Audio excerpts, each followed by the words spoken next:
আমার বক্তব্যটা ওনার আমার সম্বন্ধে কোনো ধারণা নাই। দুটো একটা হবে। আমি খুব পরিষ্কার করে বলেছি, যে সমস্ত ব্যক্তিরা নির্বাচনের দায়িত্ব পালন করেছে, আওয়ামী লীগ সরকার মনে করেছিল তারা আমাদের নিজের লোক, সেই কারণেই তাদেরকে দায়িত্ব পালন করিয়েছে, তাদেরকে দিয়ে। এর বাইরে যারা আছে তাদেরকে আওয়ামী লীগ নিজের অত মূলক মনে করেনি, যেই কারণেই আমি বলেছি ওরা থাকলে সমস্যা নেই। কিন্তু ঢালাওভাবে বললেন, এই বক্তব্যটা যখন শুনবে পাবলিক, তখন আমাকে সময় মিসআন্ডারস্ট্যান্ডিং আসবে যে সবাই আমরা আওয়ামী লীগের হাইবে, আওয়ামী লীগের পক্ষে, আওয়ামী লীগের পক্ষে বললেন না। আমি বলেছি আওয়ামী লীগের লোক থাকলেও সমস্যা নেই, মানে নির্বাচন সুষ্ঠু হওয়া দরকার, তার দায়িত্ব পালন করতে হবে। সে আওয়ামী লীগ বিলং করে, আপনি ইচ্ছা করলে তার রক্ত সোজা বের করে দিলেও সে তো দিন তার পরিবর্তন হবে না। তার দায়িত্বটা যেন সে নিরপেক্ষে পালন করে, মানে আওয়ামী লীগ হলে যেন দায়িত্বটা ঠিকভাবে পালন করে। পাবেন কোথায়? প্রফেশনাল লোক হলে আপনি পাবেন কোথায়? আপনার মাইতে রাতারাতি সব পরিবর্তন করতে পারবেন আপনি? পারবেন না তো। সেই জন্য বলছি সে আওয়ামী লীগ বিলং করতে একসময়, কিন্তু তার দায়িত্বটা পালন করার সময় সে নিরপেক্ষ দায়িত্ব পালন করে। এখন নতুন করে আপনি কি এটা সেফ সাইডে রাখার জন্য বলছেন? মানে সেফ সাইডে আওয়ামী লীগকে বাঁচানোর জন্য আমি বলছি না। না না, আমি একটু প্রশ্ন করি, মানে আওয়ামী লীগের ভোটও তো আছে। আওয়ামী লীগের ভোটের জন্য আমি বলতেছি না, আমি বাস্তববাদ, আমি তো বাস্তববাদী একজন মানুষ। আপনি এখন কি পারবেন এই সমস্ত ফরেন লোককে বাদ দিয়ে আপনি নির্বাচন দেশ পরিচালনা পারবেন আপনি? আর সচিবালয় যে রুল যে কথা বল, তাদের দায়িত্ব দিবে না কেন?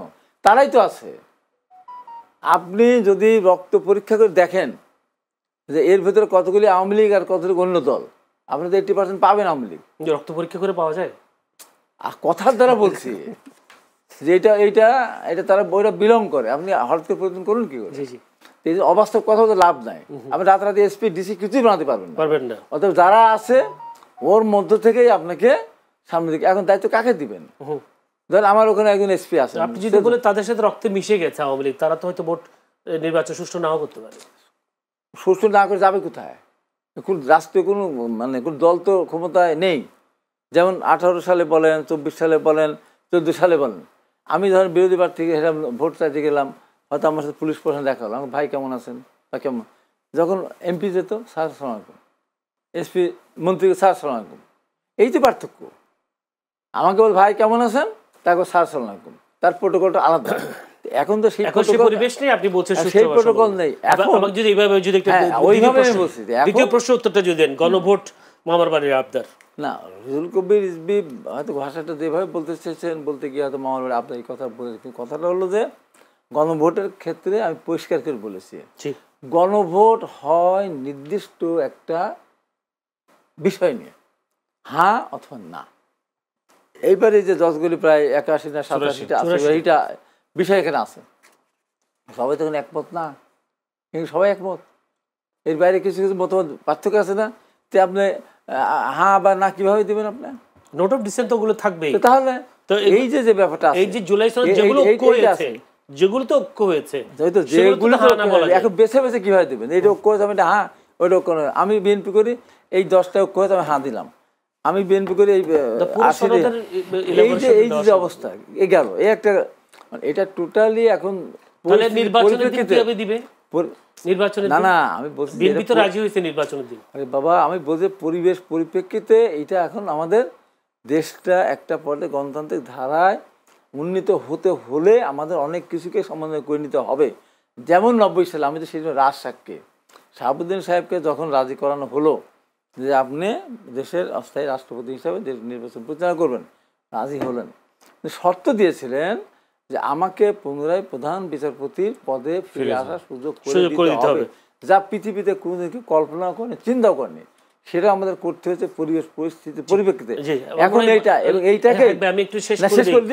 এইটাকেই আপনার একটা নির্বাচন করতে প্রায় 3000 কোটি টাকা খরচ হবে, প্রায় 3000 কোটি টাকা খরচ হবে। আপনি এই জন্য রুহুল কবির রিজভী বলেছেন যে 3000 কোটি টাকা নভেম্বরে খরচ করলেন, আবার সেই নির্বাচনটাকে দেশের অর্থনীতি এখন ভার বহন করতে পারবে কি না, সেই জন্য বলেছেন এটা একই দিনে নির্বাচনের দিনে যদি হয়। আমরা ইউনিয়ন কাউন্সিলে 4টা ভোট দিই, একটা মহিলা, মানে ওই একই দিনেও যদি একই জন্য কি হবে তাহলে হানা ভোট দিবে জুলাই, আপনি যেটা বলছিলেন হানা তো আমাকে মানতেই হচ্ছে, বিভিন্ন মতামত আছে ওখানে, সেটা আমাকে তো মেনে নিতেই হচ্ছে। যেটা স্বাভাবিককে ফিরে যাওয়ার জন্য মেনে নিতে হবে না, আগে একটু মেনে নিলে সমস্যা হয়। মানে আগে কেন আপনি আলাদা 3000 কোটি টাকা খরচ করবেন? এবং এখানে একটা কথা বলে দিই, এই 3000 কোটি টাকা খরচ করে আপনি নির্বাচন করবেন, এই নির্বাচনে যদি আপনার 30%-এর বেশি ভোটার না যায়, তখন কি হবে? নাও তো যেতে পারে।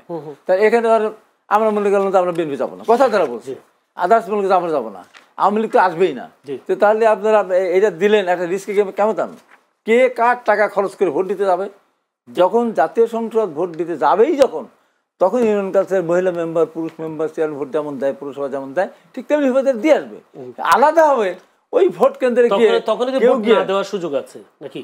না দেওয়ার সুযোগ আছে, যখন যাচ্ছে তখন দিবে, কিন্তু আলাদাভাবে শুধু একটা ভোট হ্যাঁ বা না দেওয়ার জন্য কেউ ওই পায়ে হেঁটে বা এতে টাকা খরচ করে ওই ভোট কেন্দ্রে লাইন ধরে যাবে, এটা আমি বিশ্বাস করি। মানে যাবে বলে এটা আমার একটা বিপর্যয় হতে পারে। আবার 30% উপরে গেল না। আজকে বাস্তবতা কি? বাস্তব আমাদের ভোট তো 30% নাই, অন্য পার্সেন্ট নাই, সবগুলো মিলে 30% হবে না, যে কারণে তারা পেয়ারে যেতে যাচ্ছে। জামাত যদি আজকে নির্বাচন করে, তাহলে নির্বাচন করলে পরে তারা যত 300 আসন করে তারা মনে করতে তারা এখন পেয়ার সিস্টেমে করে 50, 60, 70 আসন পেয়ে যাবে তারা ওই আনুপাতিক হারে। কিন্তু যদি ভোটে যায় তাহলে অত আসন তারা পাবে না, হয়তো ভোট পাবে একটা কেন্দ্রে, বিএনপি আসন কমে যাবে, সেই বিএনপি ভয়ে তো না। আপনার তো এই যে একটা মৌলানা সাহেব ওয়াজ না, ইসলামই বলছে আপনার নেতা নির্ধারণ করে নিতে হবে কে হবে আপনার নেতা। পেয়ারে তো আপনার নেতা আপনি নির্ধারণ হচ্ছে না, ভূত নির্বাচন হচ্ছে, প্রতীক নির্বাচন হচ্ছে। সেই প্রতীকে কে আসতেছে না আসতে আপনি জানতেছেন, আমিও জানতেছি না। আমার ওখানে আমি ধানের ভোট পেল 2 লাখ, অন্য প্রতীক ভোট পেল নেতা তো তারেক রহমান না, সেটা তো না। আপনি প্রত্যেকটা আসন ভিত্তিক, আসন ভিত্তিক আপনি চিনলেন না আপনার নেতা। জি ধন্যবাদ।